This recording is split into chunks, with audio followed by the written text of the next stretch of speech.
जमीन की गर्दिश में तेजी, दिन 24 घंटे से कुछ मिली सेकंड कम होने का अमकान।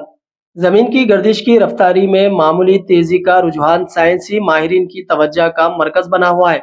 हालिया बरसों में जमीन अपने महवर पर मामूल से थोड़ा तेजी से घूमती पाई गई, जिसकी वजह से कुछ दिन 24 घंटे से चंद मिली सेकंड कम हो सकते हैं। यह तब्दीली न सिर्फ माहौलियाती अवामिल से जुड़ी हुई बल्कि मुस्तकबिल में आलमी वक्त की पैमाइश के निज़ाम पर भी असर डाल सकती है। रिपोर्ट के मुताबिक 2020 से जमीन की गर्दिश में हल्की तेजी देखी जा रही है। माहिरीन के मुताबिक 5 अगस्त जैसे दिन 1.5 मिली सेकेंड छोटे हो सकते हैं, यानी 24 घंटे से मामूली कम। अगरचे ये फर्क इंसानी जिंदगी पर कोई नुमाया असर नहीं डालता, लेकिन वक्त के आलमी पैमानों और नेविगेशन सिस्टम्स के लिए एक काबिल गौर तब्दीली है। टाइम्स एंड डेट.com की एक ताज़ा रिपोर्ट में बताया गया है कि 9 जुलाई, 22 जुलाई और 5 अगस्त 2025 को दिन के तवालत मामूल से कुछ मिली सेकंड कम हो सकती है।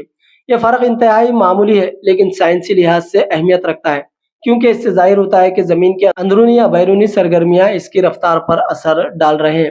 माहिरीन का मानना है कि ज़मीन की रफ्तार में तब्दीली कई वजूहात से हो सकती है, जैसे ज़मीन के अंदरूनी हिस्सों में होने वाली हरकत, बर्फानी तोदों के पिघलने से ज़मीन के मास की तरतीब में तब्दीली, या आलमी माहौलियात से मुज़ाहिर जैसे अल नेनो और ला नेना। National institute of standards and technology के माहिर तबियात जोडा लेवन के मुताबिक इस वक्त सूरत हाल ये है कि ज़मीन की रफ्तार तेज़ हो रही है और मुमकिन है कि आने वाले बरसों में हमें लैप सेकंड को कम करना पड़े। इससे पहले तक हमेशा वक्त को एडजस्ट करने के लिए लैप सेकंड शामिल किए जाते रहे, लेकिन अब पहली मर्तबा लैप सेकंड निकालने की बात की जा रही है। ये तब्दीली मुमकिन तौर पर 2029 में हो सकती है।